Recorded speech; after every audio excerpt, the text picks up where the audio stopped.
নমস্কার বন্ধুরা, আজকে বাজারে গেছিলাম বিকালে। তো বাজার থেকে যা যা জিনিস এনেছি সেগুলো তোমাদের সঙ্গে একবার শেয়ার করলাম। আর আমরা কিন্তু যখন যে জিনিসটা ফুরিয়ে যায় তখন কিন্তু সেই জিনিসটা নিয়ে আসি। আমাদের কিন্তু প্রত্যেক মাসের বাজার প্রত্যেক দিন প্রত্যেক মাসে মাসে বাজার হয় না। ওই যখন যে জিনিসটা ফুরিয়ে যায় তখন কিন্তু লিখে রেখে দিই, তারপরে বাজারে গেলে নিয়ে আসি। তা যা যা দরকার ছিল সেগুলো তো লিস্ট বানিয়ে নিয়ে গেছিলাম, সব কিন্তু নিয়ে এসেছি। আর কি বলো তো, গরিব মানুষের সংসার তো, সব সময় চাইলে তো আর সব কিছু আনা যায় না। সেই জন্য যা যা বিশেষ জরুরি সেগুলোই কিন্তু নিয়ে এসেছি। আর বন্ধুরা, কেমন আছো তোমরা সবাই? আশা করি সবাই খুব ভালো আছো। আমরাও কিন্তু ভগবানের কৃপায় ভালোই আছি। আমার নতুন আরও একটি ব্লগে তোমাদের সবাইকে জানাই অনেক ভালোবাসা, অনেক স্বাগত। প্লিজ বন্ধুরা, আজকে ভিডিওটি স্কিপ না করে পুরো ফুল দেখো। আশা করি তোমাদের আজকের ভিডিওটি ভালো লাগবে। বাচ্চাদের জন্য যে চকোস এনেছিলাম সে চকোসটা এখন ডাব্বায় ঢেলে রেখে দিচ্ছি। আর বাচ্চারা কিন্তু দুধের মধ্যে এই চকোস দিয়ে খেতে না ভীষণ ভালোবাসে। আমার তো গোপাল সোনা আছে, তারপরে আমার বড় গোপাল, এই দুটো গোপালের জন্য কিন্তু একই রকম খাবার আনা হয়। এই না যে আমার ছেলের জন্য আনলাম গোপালের জন্য আনলাম না। গোপাল আর আমার ছেলে দুটোই কিন্তু বাচ্চা, সেই জন্য দুটো বাচ্চাকে কিন্তু সব জিনিস সমান দেওয়া হয়। টোস্ট কিন্তু একটা ডাব্বায় আলাদা রেখে দিয়েছি, আর একটা ডাব্বায় আলাদা করে রেখে দিচ্ছি। আর মুসুরির ডাল কিন্তু আমাদের বাড়িতে শুধুমাত্র একাদশীর আগের দিন আর পরের দিন হয় না। তাছাড়া কিন্তু সব দিনই আমরা মুসুরির ডাল খাই। আর মুগের ডালও আনা রয়েছে, গোপাল সোনাকে মাঝে মাঝে মুগের ডাল বানিয়ে দিই। ইলাইচি আনা হয়েছে, ইলাইচিটা কী বলো তো, মাঝে মাঝে একটু তোমরা তো দেখো যে আমি লাল চার মধ্যে ইলাইচি, লবঙ্গ, আদরক এসব মিলিয়ে চা বানাই, তো সেই জন্য ইলাইচিটা এনে রাখলাম। আর এই যে ডাব্বাটা দেখছো ওটা কিন্তু নিরামিষ, আমি যা মশলা আনি সব কিন্তু নিরামিষ বাসনে রেখে নিরামিষ ডাব্বাতে রেখে দিই। আর অল্প কিছু একটু আমিষ ডাব্বাতে রেখে দিই, যদি কখনো পেঁয়াজ দিয়ে কিছু রান্না করি তখন সেটা দিয়ে ইউজ হয়। আর যে বিস্কুটগুলো এনেছিলাম সেই বিস্কুটগুলো এখন আলাদা ডাব্বায় রেখে দিলাম। আর কাবলি ছোলা দিয়ে রুটিও যেমন ভালো লাগে, ভাতও সেরকম ভালো লাগে।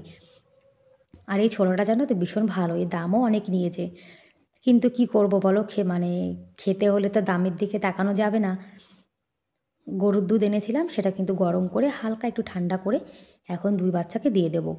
গোপাল সোনাকে কিন্তু কখনও মহিষের দুধের ভোগ লাগানো হয় না। গোপাল সোনাকে সবসময় কিন্তু গরুর দুধের ভোগ লাগানো উচিত। আর আমাদের রাজস্থানে কিন্তু কিছু লোক আছে যারা কিন্তু মহিষের দুধ দিয়ে গোপাল সোনাকে ভোগ লাগায়। ওই যে মানুষ যদি না জানে তাহলে কি করবে বলো। দুই বাচ্চার জন্য কিন্তু আলাদা নিয়েছি, গোপাল সোনার জন্য বাটিতে আর বড় গোপালের জন্য গ্লাসে। আর দুধের মধ্যে বর্নভিটা না হলে আমার ছেলে না একদম খেতে চায় না। দুধের মধ্যে বর্নভিটা না হলে দুধ খাবে না। সেই জন্য বর্নভিটা মিলিয়ে দিলাম। আর অল্প মিলিয়েছি, কেননা গরুর দুধ পাতলা তো, এতে একটুখানি বর্নভিটা মিলালেই কিন্তু অনেকটা রং হয়ে যায়। আর মহিষের দুধটা এতটা গাঢ় হয়, সেটাতে 2-3 চামচ মানে চকলেট মেলালেও কিন্তু চকলেটি কালার হয় না, জানো তো। আর সন্ধ্যাবেলাটায় কিন্তু আমার দুই বাচ্চা নিয়ে ভীষণ তাড়াহুড়োর মধ্যে কাটে। দুই বাচ্চাকে কিছু না কিছু খেতে দিতে হয়, তারপরে আবার রাত্তিরে রান্নাবান্না করতে হয়। সকাল আর সন্ধ্যা এই দুটো টাইম আমার ভীষণ ব্যস্ত কাটে।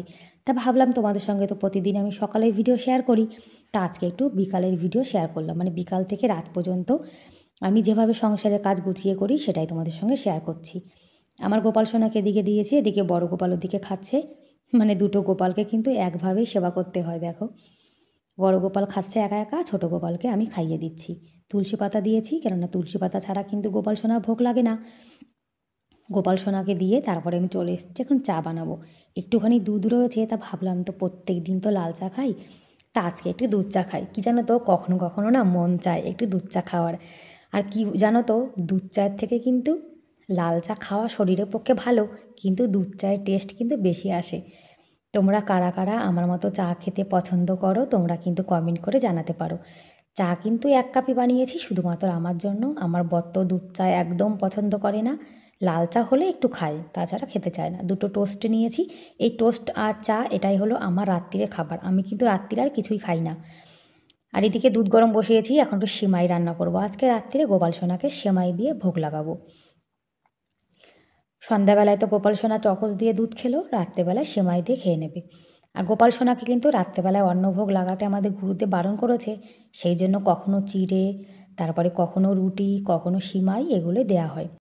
দুপুরের একটু ভাত ছিল, সেটা কিন্তু গাজর, বিনস, তারপরে মটর এটা দিয়ে ফ্রায়েড রাইস বানিয়ে নিলাম, ভাত ভাজা। এটা বাচ্চার পাপা দুজন খেয়ে নেবে। আমি তো রাত্রিরে খাবো না, সেই জন্য ওনাদেরকে কিন্তু এটাই বানিয়ে দিলাম। আর এই ভাজা হলে ভাত ভাজা আমার ছেলেরা কিছুই লাগে না। এদিকে গোপাল সোনাকে কিন্তু সেবা দিয়ে দিলাম, এদিকে বড় গোপালও খাচ্ছে। বড় গোপালে যদি এই ভাত ভাজা করে দেওয়া হয় তাহলে তরকারি লাগে না। কালকে তো কাবলি ছোলা করব, সেই কাবলি ছোলাটা এখন একটু ভিজিয়ে রাখছি। এই ছোলাটা কিন্তু ভেজালে জানো তো অনেকটা বড় হয়ে যায়। যেগুলো দামি কাবলি ছোলা সেগুলো কিন্তু বেশি ফোলে, মানে ফুলে মোটা হয়ে যায়, আর যেগুলো সস্তা সেগুলো অতটা ফোলে না। আর কালকে সকালে আমি যা যা রান্না করব সেটা এখন রাত্রিরে কিন্তু কেটে রেখে দিচ্ছি।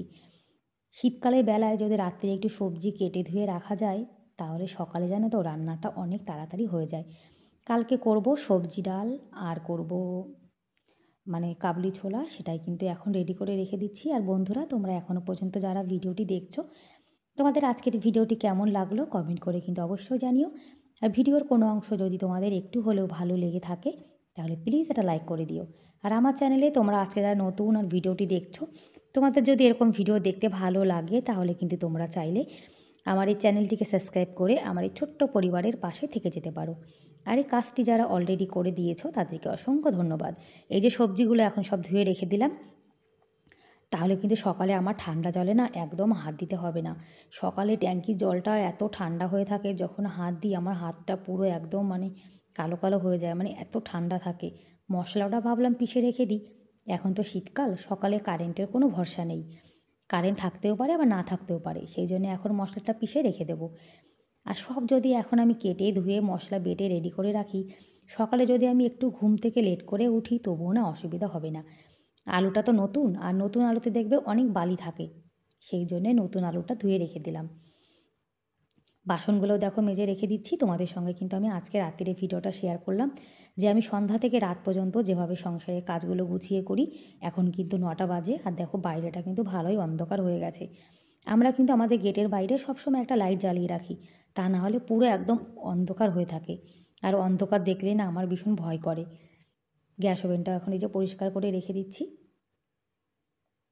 গ্যাস ওভেন মুছে তারপরে কিচেন কাউন্টারটা ভেজা কাপড় দিয়ে ভালো করে মুছে রেখে দেবো। আর রান্নাঘরে কিন্তু মা অন্নপূর্ণার বাস, সেই জন্য রান্নাঘরটা কিন্তু সবসময় পরিষ্কার পরিচ্ছন্ন করে রাখতে হয়। রান্নাঘর, ঘরবাড়ি সব যত পরিষ্কার পরিচ্ছন্ন থাকবে তত দেখবে নিজেরও ভালো লাগে, আর বাড়িতে হঠাৎ করে কেউ আসলেও কিন্তু খারাপ লাগে না। আর কথায় আছে ঘরের কোণা কোণা কিন্তু সব সময় পরিষ্কার রাখতে হয়। পরিষ্কার ঘরবাড়ি থাকলেই কিন্তু মা লক্ষ্মী খুশি হয়। বাসনও কিন্তু মেজে রেখে দিয়েছি। রান্নাঘর, গ্যাস ওভেন সব কিন্তু পরিষ্কার করে সব গুছিয়ে রাখলাম। এখন লাইটটা বন্ধ করে রান্নাঘরের দরজাটা বন্ধ করে রেখে দেবো। আমি সবসময় রান্নাঘরের দরজাটা রাত্রিরে বন্ধ করে রাখি। আর এদিকে আমার বড় গোপাল খাওয়া দাওয়া হয়ে গেছে, এখন একটু বসে বসে সেমাই খাচ্ছে আর বই পড়ছে। ব্যাস বন্ধুরা, তাহলে আজকের মতো এই পর্যন্তই। Bye bye.